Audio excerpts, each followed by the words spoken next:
We need to get together and let our voices be heard. This is Buffalo What's Next. I'm Jay Moran. I'm Bridget Jaipal Valenza. And I'm Thomas O'Neill White.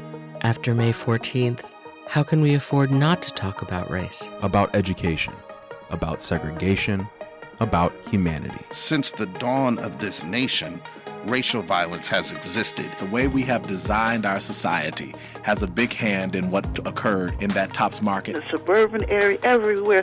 We must work and teach our children. We need to make sure that we put more funding in our programs that help prevent gun violence and more money into art. If we're going to have some real healing, we've got to have space to tell some uncomfortable truths.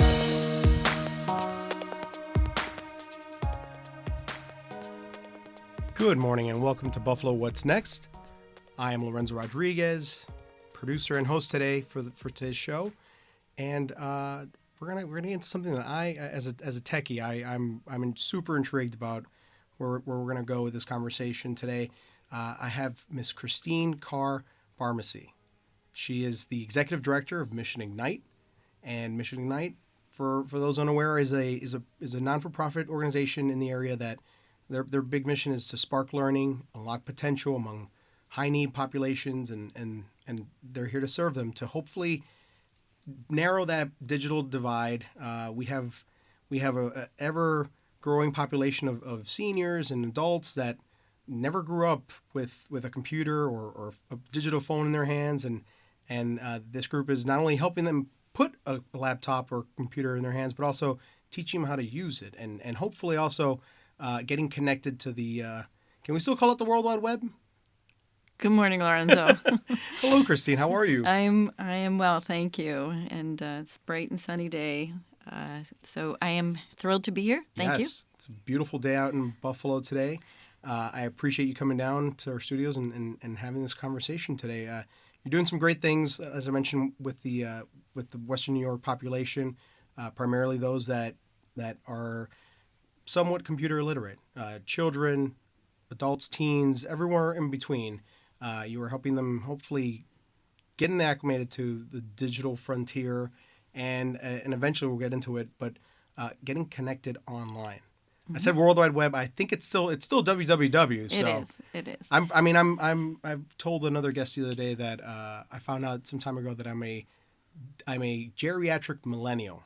There you go. Fall under that group, which embrace it. Very, not a very flattering name for our age group, but apparently the big thing is that we're the millennial group, the oldest millennial group that still knows a world without computers. And I remember my first computer, getting it on a Christmas day, a Hewlett Packard computer, and I was to the moon and beyond. But you're working with groups of people that don't have that luxury just yet, and you're helping make that a reality. So yes, and how we started as Computers for Children Incorporated back in 1997, and the scope was, our mission was to help populate the schools with computers, because back in 1997, when the agency was first developing, there were no computers in schools and few in homes, and that really was the impetus behind the mission, was how do we get to young people and in schools and help them. And then over the years, we quickly could see that we had a lot of high schoolers that wanted to come in and learn about how do we recondition these computers and put them into the community. And so that really started the programming with not only the digital software, but what we did is bring in corporate computers, we rehab them, You're and we refurbishing invest from older, right, no longer in use computers, to getting them to at least up to speed of the times. Correct, and that's where our corporate partners are super important to this formula, is that they know when they're having a refresh, and so that is it's something that we look forward to, and as laptops become more and more available in that space, that helps us fit it to our programs. So it's as we've in around 2018, we just previous to that, we decided that, Computers for Children was a little myopic, and that folks thought that's all we do is computers to children. And we had ebbed into what is now known as STEM, science, technology, engineering, math, because we could see robotics was coming into play, some basic coding, simple steps that would take young people along the pathways that they can see themselves in the education and then eventually the career paths.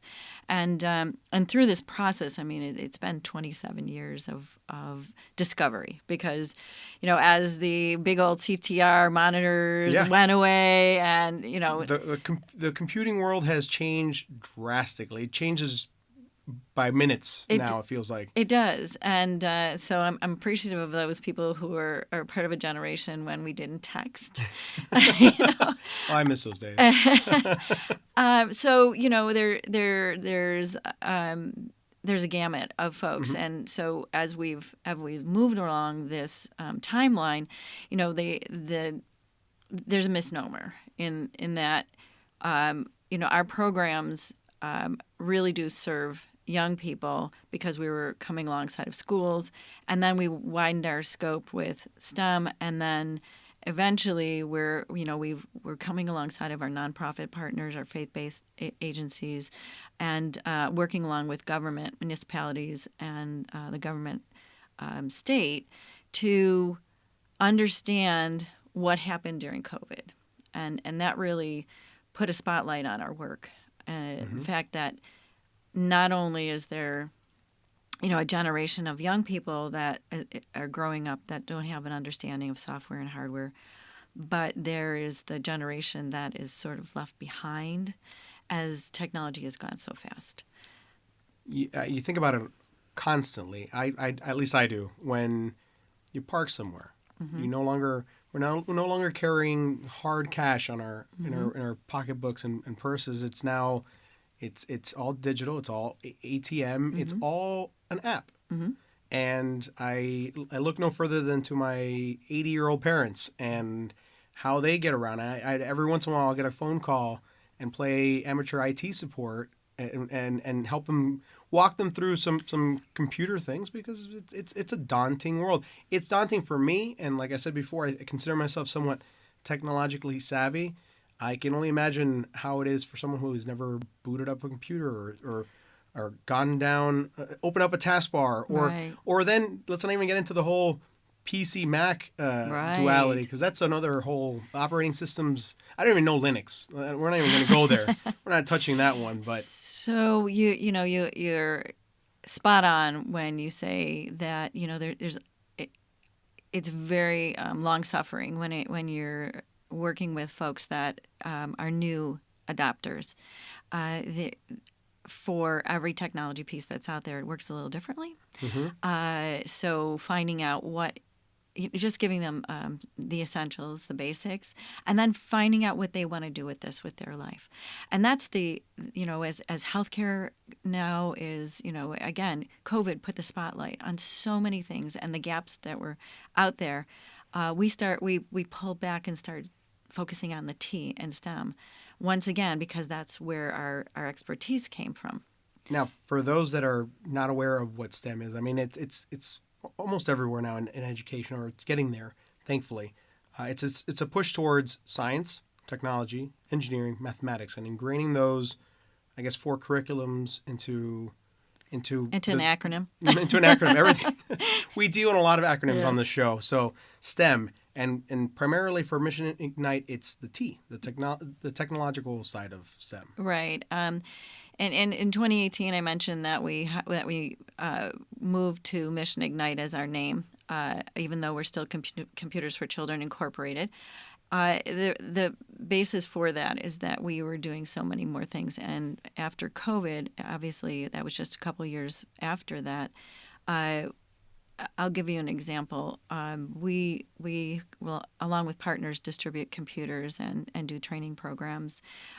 January through March of 2020, we distributed a couple hundred computers. From January to December, it was upwards of 2,000 computers. And so in in that mix, it really showed how, our communities are working, our world. It's not just even our nation; it's our world, and the gaps of folks that were left behind. One of our partners is Say Yes to Education. They do an amazing job of helping students with college tuition, and during the COVID. I had foundations. I have Mayor. I have Say Yes that were saying, college students were returning home, and they didn't have a number of things. They didn't have a computer, and they didn't have access to internet. And so we were all scampering to find the solutions, and that's where our team came in and became part of the essentials that during COVID were allowed to come in and work. And they really took those numbers and of computers that we had in house, and we were desperate for computers, and we're able to retrofit to get them into homes and lives of the students that were returning. But as we have grown through COVID, more and more, I would say, assumptions that our senior population can, just your health care, you can do Right. this. How do you do that? How do you go to the internet and find whatever your life needs are? And so through that, we have expanded our program to expand but focus. Right. And so the focus is, we've labeled it as our Tech 360 program, which provides digital literacy. It provides an assessment as to where folks are when they're coming through this program. And then as part of the completion of the program, they have a computer that they can take home.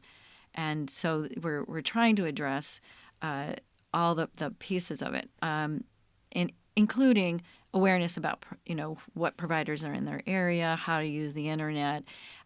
Sometimes there's an assumption that there's internet on that computer you're giving us, and so How do I get on the internet? Where do I just push a button and it magically happens? Exactly. And so with phones, it's embedded in Right. there, so Right. you don't feel the experience pain of paying for that. But in a home setting, there's that choice. Right. And so how do you take folks from being non-users to understanding the importance of being a user and adopting technology as part of your life? And we've taken that out as part of our curriculum to say, what is it that this group needs? And Liz Workington, who's our program director, she's understanding, and we'll take our curriculum and turn it to some sensitivities to that population that we're serving. For example, we did a program at First Baptist Shiloh, First Baptist Church, with seniors, and we realized that it was because of the pastor and him saying, we need our congregation to understand technology, and so he was bringing folks in that were more senior, and they went through this project. You're addressing two glaring needs, I think, in society, in our current society. You brought up COVID. We really, truly realize just they're necessary evils. I call them, technology is, because it keeps us always too connected, but at the same time, during COVID, we had no means of physical connectivity. We had no means of seeing people or gathering together. You mentioned parishes. They had to do virtual Zoom services, and if you don't know how to turn on a computer or get on, how can you? There's an isolation there too, right? Disconnectivity, and the way I found out about Mission Ignite and the Computer for Children's Incorporated was that the Tech 360 program, and you're partnering with a number of organizations. Faith-based organizations. I wanted to, hopefully, they're a group that are doing great things in Western New York. I want to have them on. They were supposed to be here today, but unfortunately not able to.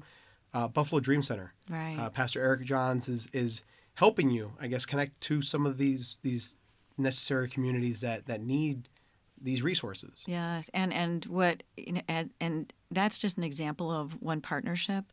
Our Tech 360 it also incorporates that we'll come alongside of a nonprofit or faith-based agency or a school that is looking to provide to their constituents the Tech 360 training.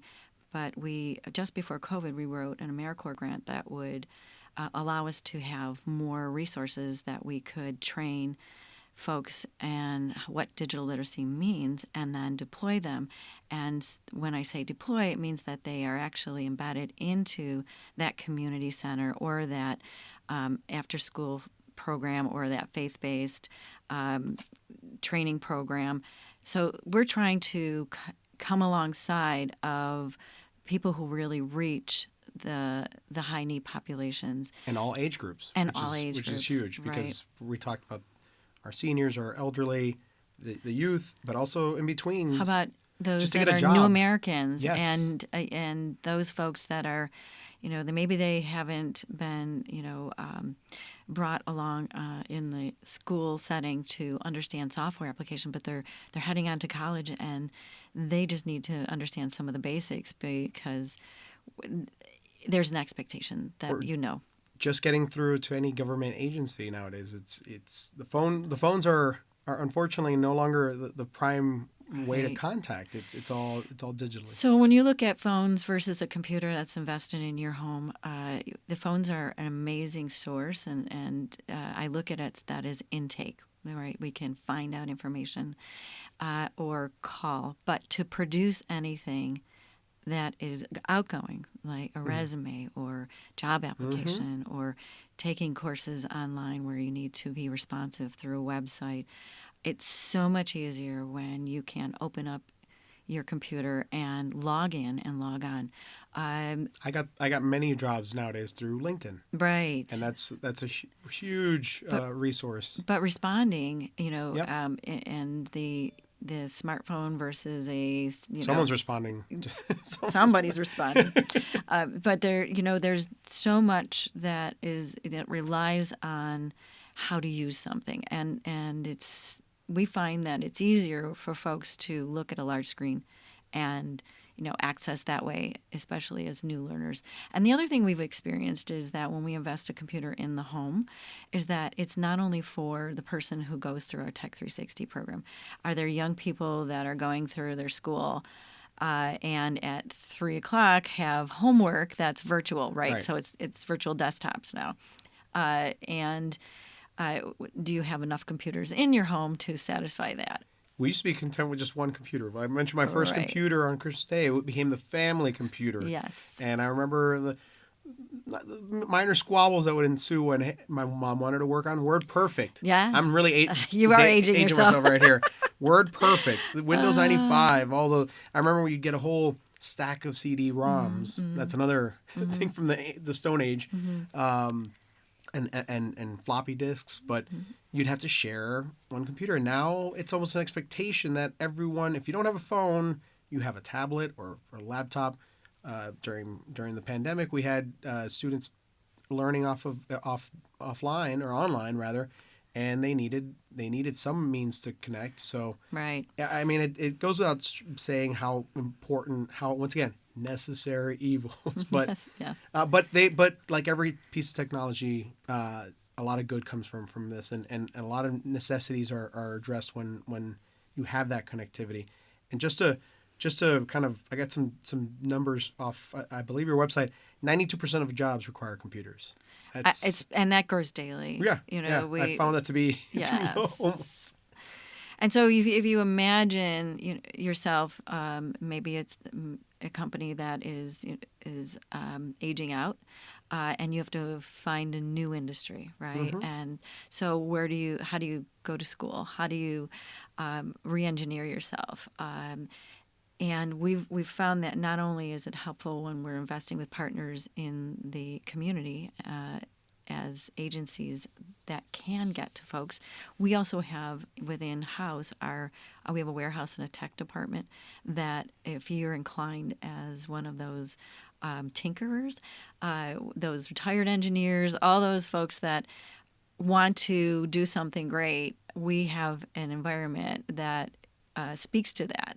So we bring in those corporate computers, we tear them apart, we add in more RAM, we'll update them with software, scrub them up, get the Department of Defense the language for those business donors, and get them back out into our programs, which it's essentially is our Tech 360 program, which we're running now. You got a few tinkerers in this building. Mm-hmm. I just saw our engineer, Jerry Urban, walking around, and that's one of the Hopefully biggest he's tinkerers. nodding. Maybe he's nodding. I think so. Yep, thumbs up. There's Jerry. I'm on the software side. I think I know my way around a computer on software. I'm a PC guy, just to put it out there. Sorry, you Mac users. But on the hardware side, that's another industry. It's another world. I'd love to, at some point, build my own computer. That's a big thing now that you're talking about the kids. Kids are now they're gravitating to that field a lot sooner than I did. And I mean the draw is a lot of times your esports, your gaming and whatnot. But I'm huge on STEM because I feel like it's reassessing our needs as a society. A lot of our jobs are now digitally inclined, and I not so much for the youth, but for the older generation, as these jobs and industries change, it's so imperative that they change along with it. I don't want to. It sometimes sounds like, oh, get with the times, old man. No, it's more about re-engineering yourself to understand the principles and those things that are you have access to. And what used to be, my goodness, I remember when the calculators first came out. My dad had it. It was huge. It looked like a tablet size. I'm not making any assumptions, but the paper roll, and then you could go back and check your work. So and now you get a calculator and you look at it and go, well, I have my phone. What do I need that for? Yeah. So you can get a scientific calculator on your phone. I remember I had a TI-83 growing up, and that was the height of technology at one point. So we're adapting, and there's a fit for everyone. And I know that when we talk about our hardware department, that's actually a place where folks can learn how to use those basic principles of how do I put it together, and how do then I plug it in and I read the diagnostics and make it work. Those are all things that if we look at what's coming in the future, the software and the coding, that's one side of things, but who's going to fix it? Right. And I know that folks Geek Squad only goes up to, can only work so much. And so we essentially have what is considered a Geek Squad. And as we develop our tech desk and things that will be helpful as we grow and move on, we're looking for those unique individuals, and there's a place for them. At our headquarters here in Buffalo, we're in the Larkin district. So I can really just go and start tinkering along with. You can. All the rest of the tinkerers. You can. Learn how to solder in a motherboard and RAM and. It is amazing, and they don't let me back there, because But you're the boss. It doesn't matter. Don't let her touch it. They're working. Yeah. So, but. The team that is there, they're aligned in that, and that's how they were made. Is that is just a beautiful principle that they can understand these things, pull together, put back together. Like Kubrick, who it's reverse runs engineering, which is it's a wonderful thing how things work. I mean, we've been. There's a T-shirt out there that says, "I know things and I can fix it." And so I feel like I want to get every single one of and I'm going to lovingly give them the name, because we call them our geeks, the T-shirt, because which is now there's a new love for that word. Oh, geeks are back in the day. Geeks were your pocket protector. Oh, appreciate that. Nerds. That's also taken on a new life of its own. Yeah. I like to think of myself at times as a nerd, and I'll say that openly. It's but awesome. but back in like middle school, high school, you didn't want to be a nerd. Now it's. There's funny how things. Yeah, and I think there's like always that that movie of like the picked on kid, but then they grow up and it's like we have Revenge of the Nerds. Yes. But I think that there's that experiential, and I'm gonna just shout out to our college students that are in IS. That the other side is IT, and so we look for those people that are on their way to. I want to be a network engineer. I want to be those. That's the folks that, really appreciate our world when they walk back there and just see the stacks and stacks of computers ready to be worked on. And it's all banquet of things to sink their teeth into. There's nothing perfect back there. And that is the beauty of the fix-it world, is that if you find those things that we can make it better and get it to where it's at a standard of operations that is acceptable, then that's a golden place to be, because then we can invest it in our programs and then we can help a home.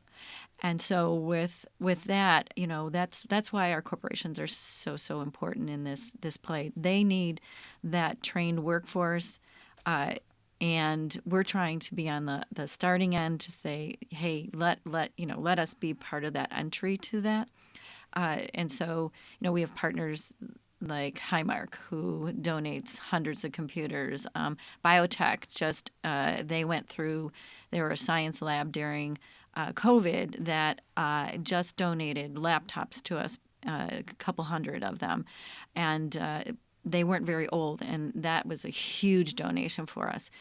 So as, I'm talking to our CFOs and our CIOs and CTOs to say, don't forget about the work that we do, because it's truly important. And I know that there's a lot of folks out there that are recyclers, but we're gonna take the first fruits and try and reinvest them into something that's going to really help your company down the road. You think of how many times we phase out of hardware. We do a hardware flush and just bring in a new upgraded system, but all those computers have to go somewhere, and I'm glad they're going to folks like you and folks in our community that might not have that first computer. Right. And so, with the whole discovery of what COVID exposed is that there were coalitions that started to evolve. And I'm part of the Western New York Digital Equity Coalition, as well as the New York State network of coalitions. And we're working along with New York Connect All office to really put a plan together for New York State. Well, this is a good tease for the second half of our conversation, because we spoke about hardware, right, getting that PC, getting that laptop. We're going to talk about how to get connected right after this break. But I'm here with Christine Carr-Barmasse. She's the executive director of Mission Ignite, and we will be back on Buffalo What's Next after this. You already love WBFO The Bridge on HD Radio, the app, and your smart speaker. Now you can listen to The Bridge on WBFO, your NPR station. Listen Saturdays from 8 to midnight on WBFO 88.7. Listen to All Things Considered each weekday starting at 4 p.m. on WBFO. Do you absolutely love Masterpiece, Antiques Roadshow, PBS NewsHour, great performances, and other amazing shows on WNED PBS, but you're not always in front of your TV when they're on? Don't miss them. You can stream the channel live wherever you are in Western New York by visiting WNED.org/live or use the WNED PBS app. Hey, is this thing on? Test 1 2. Sounds great. Let's go. The podcast world is overflowing with more than 750,000 podcasts to choose from. But for great local podcasts, you can now go to one place, the new Amplify BTPM Pods app. Here you can discover content produced in Western New York and Southern Ontario, our own backyard. With a wide variety of genres to choose from, there is something for everyone. Listen to the best independently produced podcasts in the region, anywhere, anytime. Download the free Amplify BTPM Pods app wherever you get your apps and begin exploring your local podcast community now.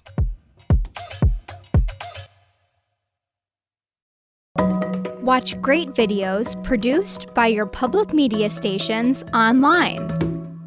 Find Buffalo Toronto Public Media on YouTube and check out interviews by our WNED Classical hosts, original productions from WNED PBS, and so much more. This is Buffalo What's Next, where we have conversations with the community about moving forward. To have your voice heard, press the Talk to Us button on the WBFO app, and we'll work to get your questions and comments on the air. Join us on Twitter @WBFO or email us at news@WBFO.org. Together, we'll have the conversations that are needed. This is WBFO, your NPR station. And welcome back to Buffalo What's Next. I'm Lorenzo Rodriguez, and I'm here with Christine Carr-Barmasse. She's the executive director of Mission Ignite, formerly Computers for Children Incorporated. But now, where once it was, hey, let's get computers to all kids everywhere in our community, it's now let's get computers to everyone that needs it, and also let's get them on board. Let's get them literate, computer literate. There's that every day that divide, that digital divide, that's the big buzzword, keeps expanding. Even for folks like me that consider themselves pretty technologically savvy, I can only imagine for those that don't have that knowledge base. And Christine, your organization is doing some great work with that. We talked about the hardware components of the program and getting like Tech 360 at the end of that, the completion of that, getting your hopefully your first PC, your first laptop, your first computer or tablet. I didn't get to praise you on some of these numbers, but over 800 students already helped so far. That might have changed. Oh my goodness! And that was just one of our programs. That's just one. Yeah, oh. yeah. How many students would you say? Well, it's been around since 1997. 97? So 27 years. It's been more than that. Yeah, thousands of students. But the important number, I think, that we've probably invested over 40,000 computers into our community in the Western New York area. Wow. And I spoke about how important the corporations are to understanding that, and they have really played alongside of us. The opportunity to provide digital equity is it's an honor and a privilege, but it is a long learned experience here. And so with that, I mentioned that COVID had brought together people. And so with that, during 2020, we had so many calls online, and we started creating coalitions. And the Western New York Digital Equity Coalition, which is one coalition of, I think, 9 coalitions throughout New York State, works towards some of the conversations that we're having in the community and bringing in the right partners. And certainly one of the things that has been reorganized has been the Broadband Office of New York State. The opportunity to look at what happened during COVID, what kind of information and assets do we need so that everyone is able to have access and understanding and use this thing called technology for their life. But it stems with broadband. So part of the solution that we just heard from the White House was that there was $42.45 billion. Billion with a B. Yeah, and that went to states. It's going to states that don't have these. That have these rural areas, that have these non-connected areas. Correct. And so we're getting a part of that. So it's twofold. It's twofold. So not only is it a broadband and the connectivity piece for it, but it's also slated for digital equity and that side of training and equipment and tech support.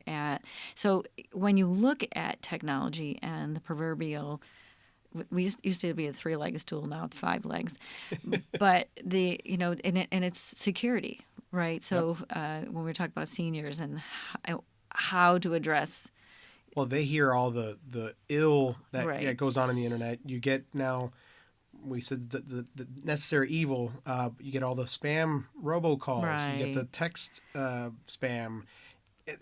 It's daunting. Right. It's daunting. And so what's good and what's bad, and so part of our program is that that education piece of it. But I think that again, that spotlight was really focused on the fact that there were those people that were users, and those people that didn't have, and those people that weren't adopters. So we're the two places where this money is focused are the people that don't have, right, the connectivity, the equipment, the literacy, and then those that need the training to make that part of their life. And so with that, we're working alongside of the Connect All office and then the what's an acronym NTIA and NDIA. And so all these agencies have come to the table, and it's through the FCC that these funding are coming down to each state. Well, New York State, their slice of $42.45 billion is $664 million. Not bad. Not bad. It's not bad. So that right now the state is working really hard with the coalitions, not only Western New York, but the coalitions all over New York State, to try and get that information, because they've got to put a plan together. And unless you have all the data, like with the census, unless you participate and say, I don't have internet. It's too expensive for me. It's too, whatever it is that's ailing you, if they get it into this survey, then they can address it. And we have a deadline of Friday to try and get everybody. This Friday. This Friday. Now, I already took the survey. I already know how to do this. But for those that need to hear this, what is the survey? What does it entail? Where can they go to help collect that data, that necessary data, to get the proper funds to us? Yeah. So there is a link, which, if you're fortunate to have a computer and you can help someone, there's a URL that was listed. I have it here. I think it's HT. Well, do we have to put the HTTP? No, you don't have to do that. See, even www. Or even the www. Right, dot. It's bit.ly/. That's from, I always say, from right to left, connect all -survey. Correct? Yes. And that is a way that you can go on, and you can even take it on a phone. So there's an app for that. And so, but to have your voice heard, there are so many folks out there that are, they just want to learn, or they just want to, have access to a computer and learn, or I just can't afford internet, so I am limited by my phone. For me, it was the speed. I'm just, it's first world problems for me. I got to I came from DC, from the DMV area, to here to Western New York, and first thing I noticed, I just wasn't getting the speeds that we had back home, back in DC. So I started this process when I first got there, because it's one of the first things you do when you get set up anywhere is, all right, I got my electricity, I got my gas, internet. Right. Nowadays, it's those three now. And I realized they just capped this at a certain bit rate, and I was spoiled. I wanted my gig and some change, but and I found out that I'm on Grand Island, so the fiber optic lines haven't been placed out there. Right. So I'm assuming that that's also part of this initiative. It is, and so it's not just for those that are super needy, but also the ones the haves and the have-nots. But the haves, if you want that extra juice, that's also part of it, right? So I think that in this forward path, trying to get those that don't have connectivity to have connectivity, I think is number one. And I know that like Erie County has ErieNet, which the model is that it's going to connect with each of the municipalities, kind of like if you drew a line around Erie County and then a pipe to one of your township or your rural area, a library or a police station, or right, anything that's municipality owned, and it's going to be their job and their responsibility to work with providers in this model. I believe. Got it. But imagine if every county did that, and we could put this together like a puzzle piece. Yep. That would be one of the things that would really move this needle. And I know we've been working with like big companies that are trying to figure it out, like ECC Technologies. They're doing statewide surveys and there's providers. Green Line, or and so there's Greenlight, which is Greenlight, actually a thank you. provider. That's different than the scenario of those a lot companies. of these providers are trying to get this off the ground so that they can also help. I mean, everyone's is working to get this so that everyone can flourish. Right. But especially as you mentioned, just I remember the feeling of getting connected for the first time. Back then it was AOL. I got my AOL CD-ROM and logged in. And you sang the song. With the 56K Yeah. dial-up. Actually, 56 came later on. I think I had a 30. Who knows? The slower one. Yeah. And then DSL and what have you, on and on and on. But just the joy of being able to talk in a chat room or download. At that time, it was all things that a kid would want to download on Nickelodeon and Disney channels. But just the wealth of information and everything that comes with the internet, for everyone to have that.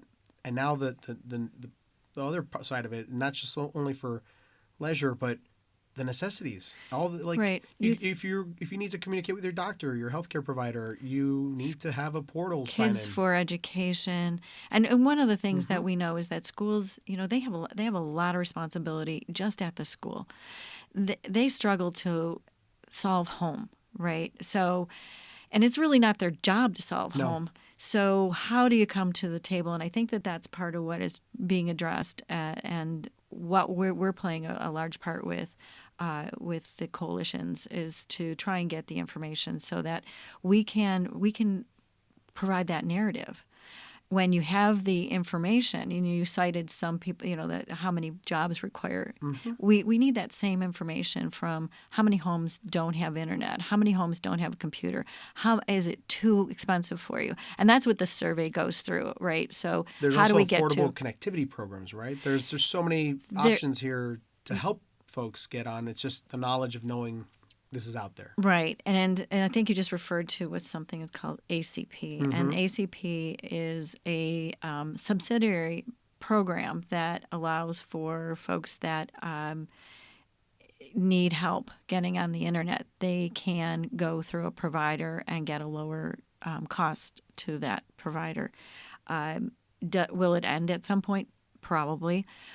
But in the interim, if you use it even for 6 months to a year and lower your bills, you could at least use this as a way to increase your knowledge of what the internet can provide and get a good starting base. Yes, and as we move together, we also look at what is digital equity. That's also part of all this funding that's coming together. So I think that the solution for the connectivity, but then the other side where I really live, which is the digital adoption and equity side of the solution, is how do we get everyone to experience what they need to, and the not only the skills but then those resources.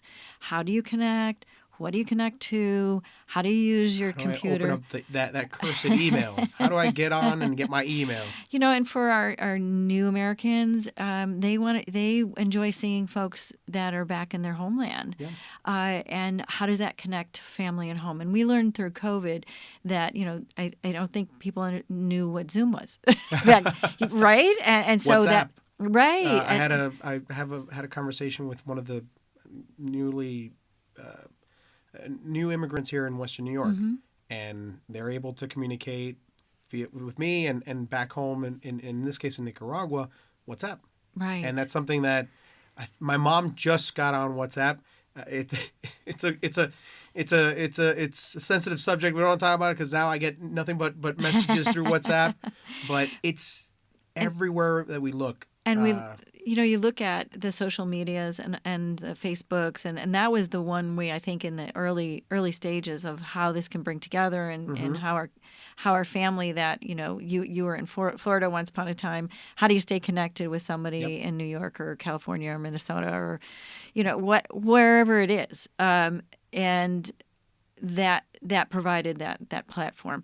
So on our travels, we have, we love STEM. We love what it means to bring kids and people through STEM. But we realized that we needed to take a pause and be very narrowly focused on those things that could really help fill the gap between what's happening at the municipality level and the government level and those fundings to our back tech room and the corporations that have donated those laptops to help put into our programs to our communities that are really reaching the populations that serve the need. And through this, again, we've labeled it our Tech 360, but the Tech 360 has the T in STEM. Mm-hmm. And so we're not outside of our mission. We're very focused on this mission, and we look to be a good piece of the solution to this community, nation, global process. A computer is a great tool, but nowadays you have to have it connected to the internet. And as a member of the Western New York Digital Inclusion and Equity Coalition, I just wanted to give another opportunity to mention that survey because, once again, there's money there to be dispersed. We just need to know where. So where can they go? It's bit.ly/ from right to left, connect all hyphen or the line survey, SURVEY. I have to, sometimes as I'm reading it, I'm like, all right, I have to explain it because like I would to my mother. Right. Write it down. The good old fashioned paper and pen. Or go to the Google machine and look up Connect All. That is true. That is ErieNet and Connect All that are doing this. We have a few more minutes here, Christine. I wanted to get into some other of the programs. I mean, there's some fun to be had here because I'm saving that for the end of our show. But some of the other STEM initiatives that you provide to some of the grade school children from 5 to all the way to senior year. I was looking through here. You've got celebrating the advances women have made in STEM, women in computer science, social media behavior and cyberbullying, very important in my mind as a father of two girls that are eventually going to have a lot of access to these things and the threat of cyberbullying. These are all fantastic programs. There's one that caught my eye, but I'm going to let you kind of give me a quick run through of some of these. Yeah, so Runway Robots was that's the one. Yeah, it was our solution to how do we appeal to more young people, and we were really focusing on gals and how do we get more girls in tech, right? And so we did a survey and we found out that fashion, go figure, right, was a high note in what attracted gals, and so we morphed a fashion program that highlighted like mood boards, but all digital, right?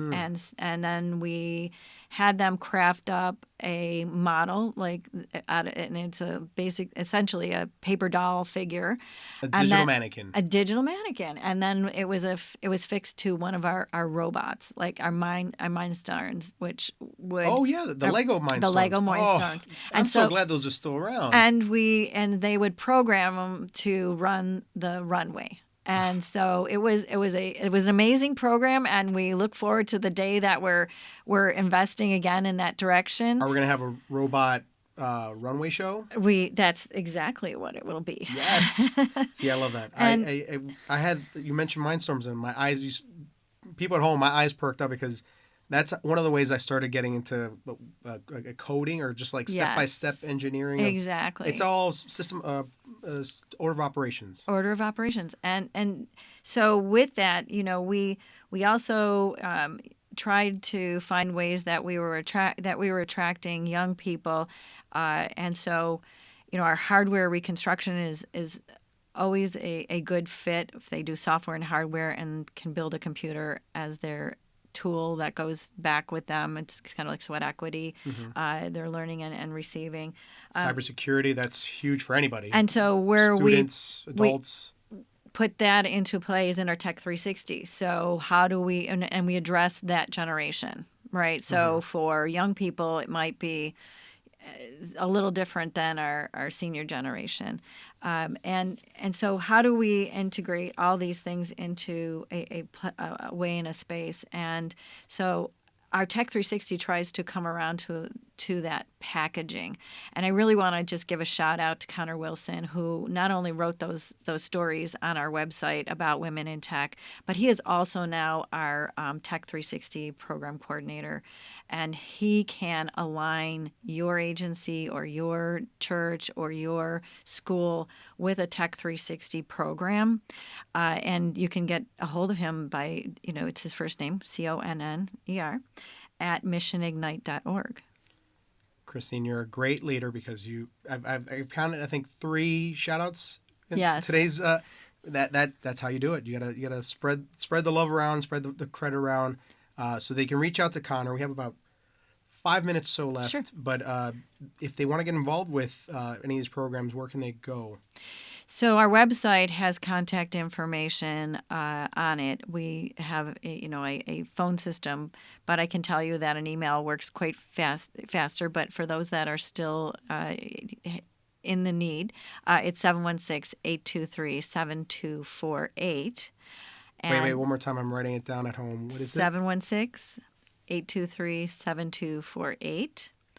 And just push one of the prompts that are there, and it'll take you to somebody's voicemail, and we'll get back to you. But Connor is probably our key point person, and his email address is Conner, Conner, at mission, MISSION, ignite, IGNITE.org.